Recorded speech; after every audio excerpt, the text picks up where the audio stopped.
하늘에 계신 우리 아버지 하나님, 은혜를 진심으로 감사합니다.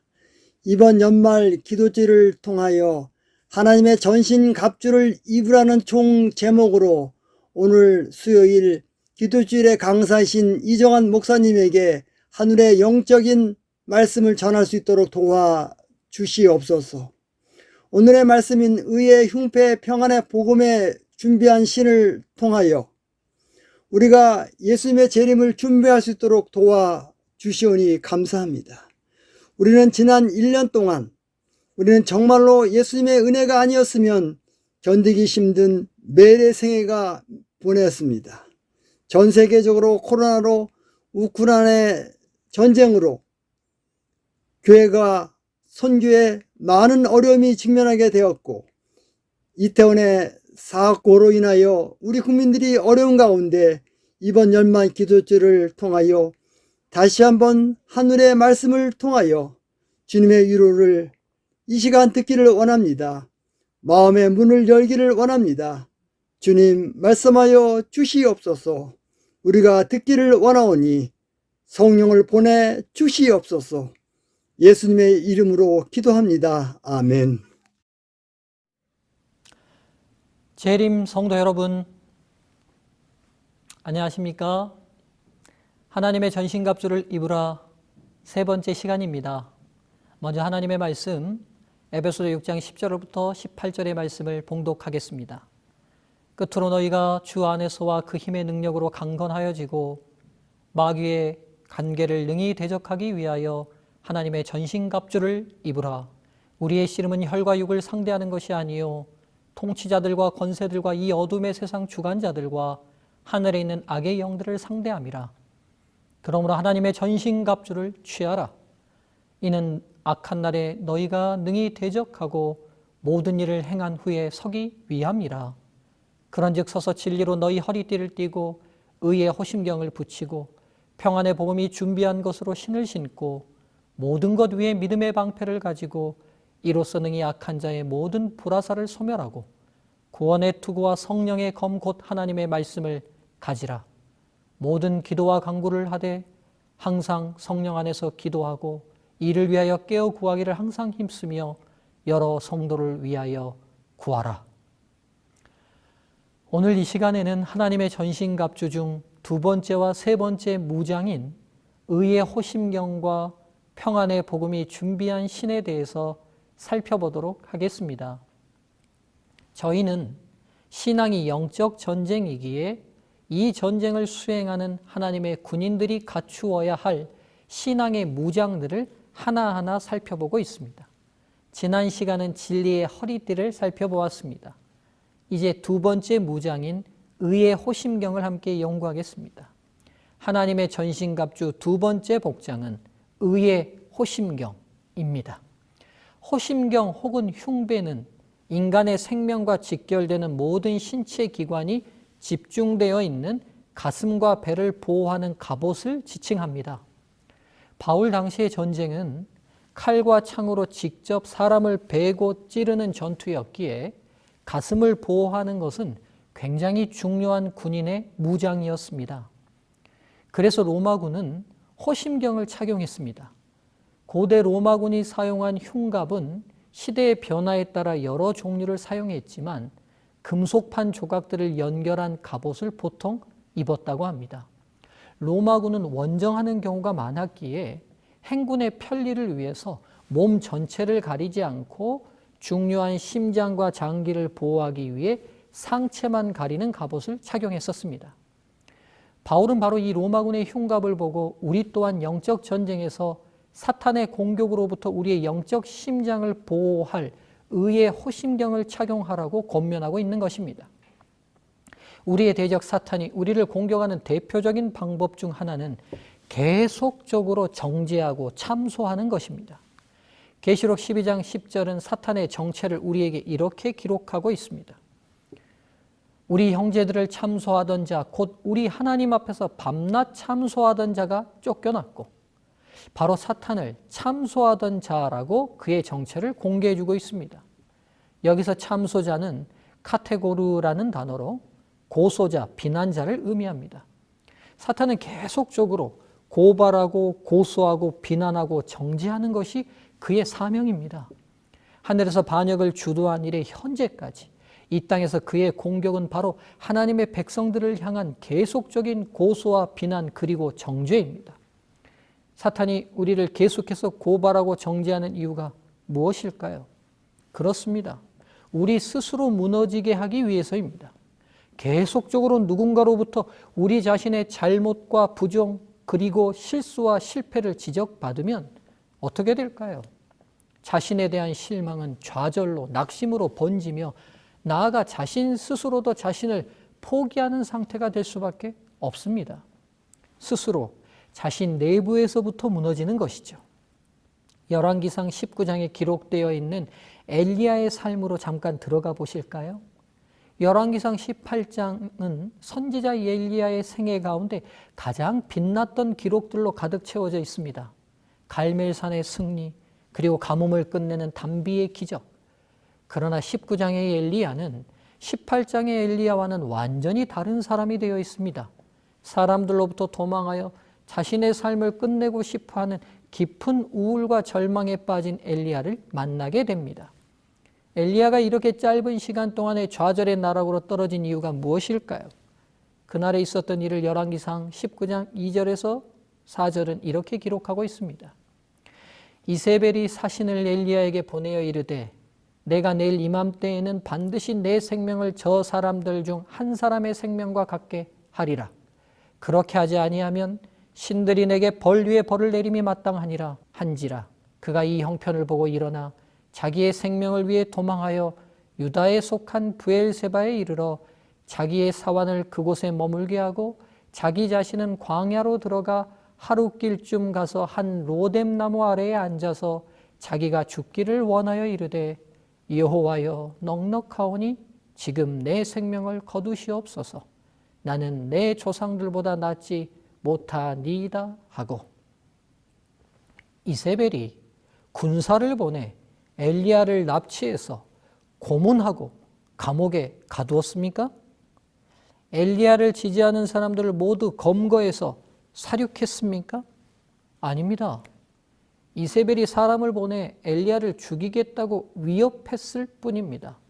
아직 악한 공권력이 행사되거나 개혁의 환경이 좌절되는 어떤 일도 이루어지지 않았습니다.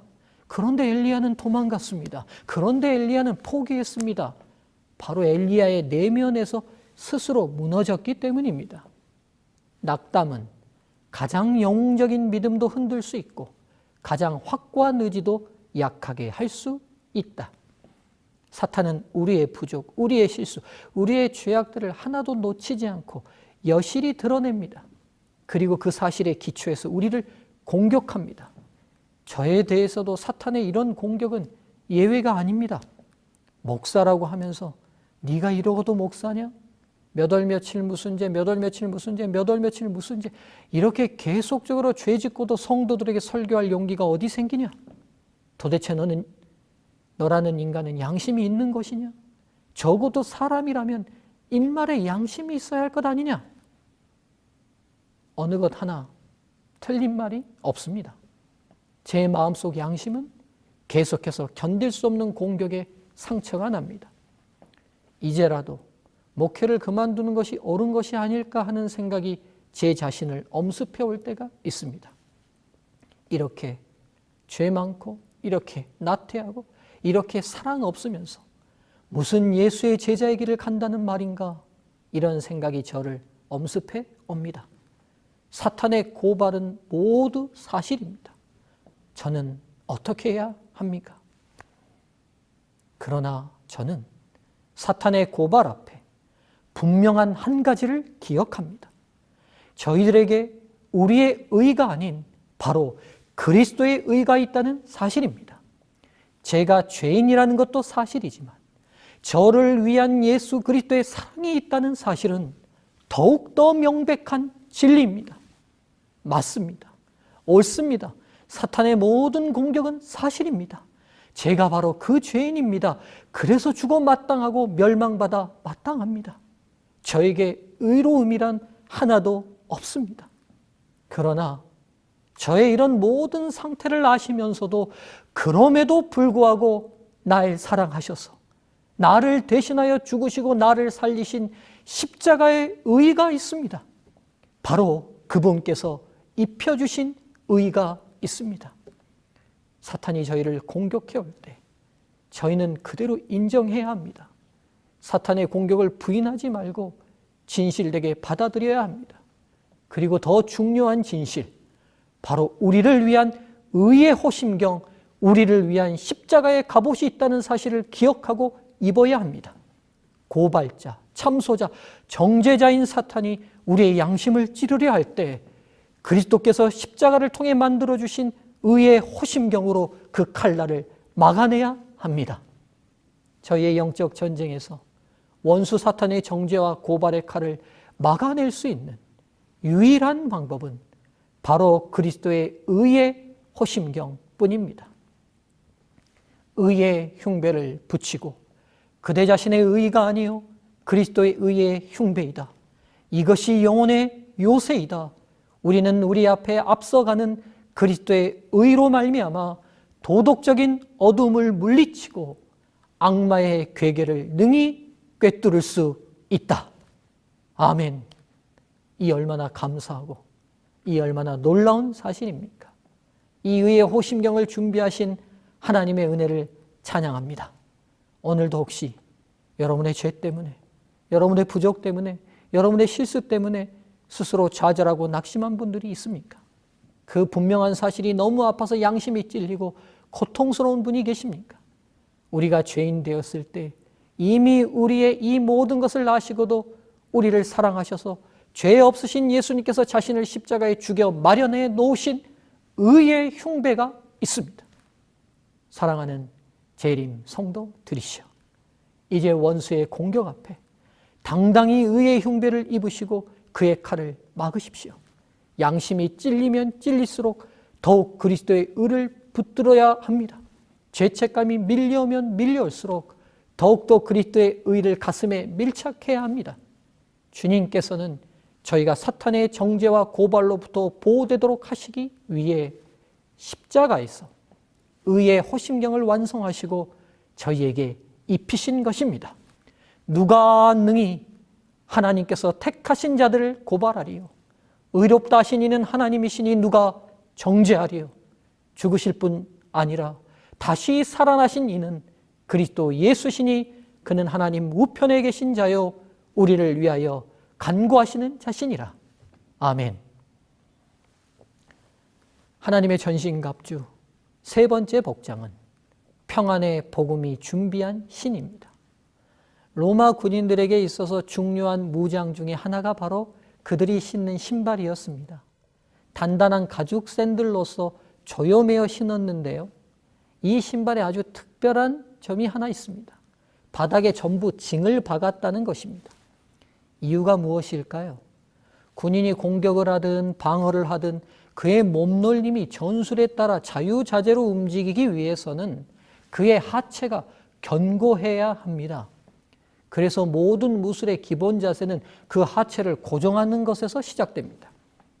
그러기에 그 하체를 버티는 발이 미끌리거나 버티지 못하면 군인 개인의 몸이 흔들릴 뿐 아니라 군대 전체의 진법 자체도 무너지게 되어 있습니다. 군호에 따라 신호가 오면 자신이 선 위치에서 견고하게 흔들리지 않고 그 자리를 지킬 수 있으려면 바로 신발이 미끌려서는 안 되었기에 로마군의 신발은 밑창에 징을 박아 전장에 섰을 때 미끌리거나 흔들리지 않게 하였다고 합니다. 저희가 영적 전쟁에서 이 전장을 떠나지 않고 굳건히 버티기 위해서는 평안의 복음이 준비한 신을 신어야 합니다. 평안의 복음이 준비한 신을 신는 것이 전장에서 굳건히 서는 비결이 되는 이유가 무엇일까요? 사탄과 싸우는 인생의 전장에서 저희가 흔들릴 때는 바로 저희들이 두려움에 휩싸일 때입니다. 그렇다면 왜 두려움에 휩싸입니까? 사람은 생존의 위협을 느낄 때 가장 큰 두려움을 느낍니다. 그렇습니다. 우리가 죽을 수 있다는 공포에 노출될 때 두려움에 휩싸입니다.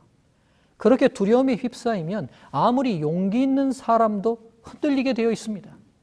전지행터에 선 군인이 죽을 수 있다는 두려움에 휩싸이면 이미 그는 그의 자리를 지킬 수 없습니다. 바로 살 길을 찾아 자신의 자리를 지키지 않고 뒤돌아서서 도망가게 되어 있습니다. 그래서 전장에서는 지휘관은 병사들의 사기를 높여 죽음의 두려움을 몰아내려고 그렇게 애를 쓰는 것입니다. 즉, 죽음에 대한 두려움만 해결한다면 어떤 전장에 서든지 흔들리지 않고 설 수 있습니다. 복음 앞을 수식하고 있는 평안이라는 단어에 주목해야 합니다. 재림 성도 여러분, 한번 생각해 보시죠. 사람인 저희들이 당면한 진정한 죽음은 누구만이 주실 수 있는 것입니까? 그렇습니다. 생명을 주신 분만이 진정한 죽음을 주실 수 있습니다. 인간의 진정한 죽음은 바로 생명을 부여하신 하나님만이 주실 수 있는 것입니다. 저희가 죄를 짓고 사탄의 편에 섰을 때, 하나님과 원수되었을 때 저희는 그분으로부터 죽음을 선고받았습니다. 그러나 예수님의 십자가를 통해 하나님과 저희 사이에 화해되고 죽음의 문제를 해결받았습니다. 진정한 평안과 평화가 성립된 것입니다. 이사야 59장 2절, 오직 너희 죄악이 너희와 너희 하나님 사이를 갈라놓았고 너희 죄가 그의 얼굴을 가리어서 너희에게서 듣지 않으시게 함이니라. 로마서 5장 10절, 곧 우리가 원수 되었을 때 그의 아들의 죽으심으로 말미암아 하나님과 화목하게 되었은즉 화목하게 된 자로서는 더욱 그의 살아나심으로 말미암아 구원을 받을 것이니라. 그래서 성경에서 진정한 평안의 복음이 준비한 신을 신으셨던 분들은 죽음 앞에서 두려워하거나 떨지 않았습니다. 완전한 평화와 평안을 누립니다. 예수님께서 십자가의 길을 걸어가셨던 것을 생각해 보십시오. 어떤 동요도 없는 완전한 평안의 상태이셨습니다. 스데반이 돌로 죽임을 당했던 현장을 기억해 보십시오. 모든 군중이 흥분하여 그를 죽이려 하는 동안 스데반은 조용히 하늘을 우러러 보좌 우편에 서 계신 예수님을 바라보며 완전한 평안을 누립니다. 복음을 통해 얻은 평안의 자리에 선 믿음의 선배들은 육신적인 어려움, 나아가 육신의 죽음 앞에서도 완전한 평안을 누립니다. 지금 저희를 권면하신 바울의 마지막 죽음의 현장 또한 예외가 아니었습니다. 사도는 불확실성이나 두려움으로서가 아니요 즐거운 희망과 사모하는 기대감으로 위대한 내세를 바라보고 있었다. 그는 순교의 장소에 설 때에 형리의 검이나 곧 그의 피를 받을 땅을 보지 아니하고 그 여름날의 조용하고 푸른 하늘을 통하여 영원하신 하나님의 보좌를 바라보았다. 복음을 통해, 십자가의 은혜를 통해 죽음이 해결되었는데 무엇이 두려워 흔들리겠습니까? 복음은 이토록 위대한 힘이 있습니다. 하나님께서 우리에게 주신 은혜의 선물 복음은 이토록 세상의 어떤 권력도 감당할 수 없는 능력이 있습니다. 이 복음이 성경에 기록한 내용으로 멈추는 것이 아니라 믿음의 선조들의 삶이 되어 능력으로 나타났던 것처럼 모든 재림 성도들의 삶의 능력으로 나타나게 되길 간절히 소망합니다. 혹시 지금 이 시간에도 삶의 시련과 어려움으로 내 인생이 어떻게 될지 몰라 두려움에 휩싸인 성도님들이 계십니까? 우리의 모든 두려움은 혹 내 생명이, 내 삶이 이대로 끝나고 망쳐지지 않을까 하는 공포에 기초되어 있습니다. 그러나 기억하십시오. 복음은 이미 우리의 모든 생명이 생명사계 속에 보존되어 있음을 보장합니다. 그러니 복음이 준비한 신을 신으셔서 평안을 누리시길 주의 이름으로 축복합니다. 평안의 복음이 준비한 신을 신는 하나님의 백성들은 단순히 그 자리에 서 있기 위해 신을 신고 있는 것만은 아닙니다. 신을 왜 신으신가요? 신은 밖으로 나가기 위해서 신는 것이고 전진하기 위해 신는 것입니다. 바로 내가 서 있는 곳을 떠나기 위해 신는 것입니다.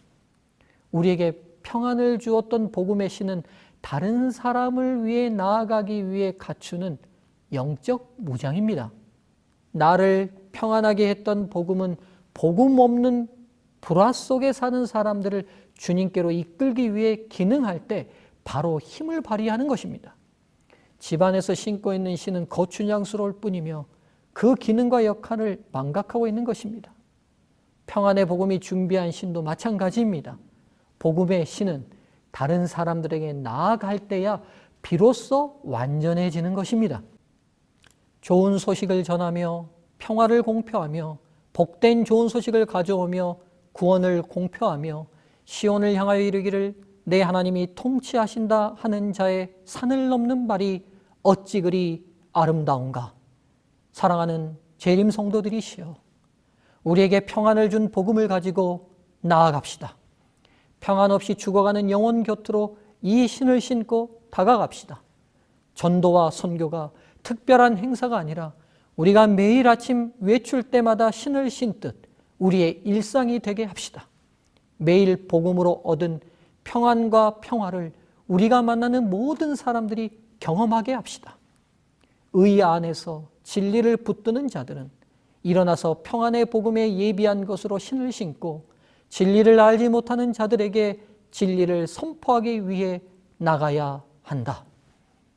저희는 오늘 이 시간 하나님의 전신갑주 중 의의 호심경과 평안의 복음이 준비한 신에 대해서 살펴보았습니다.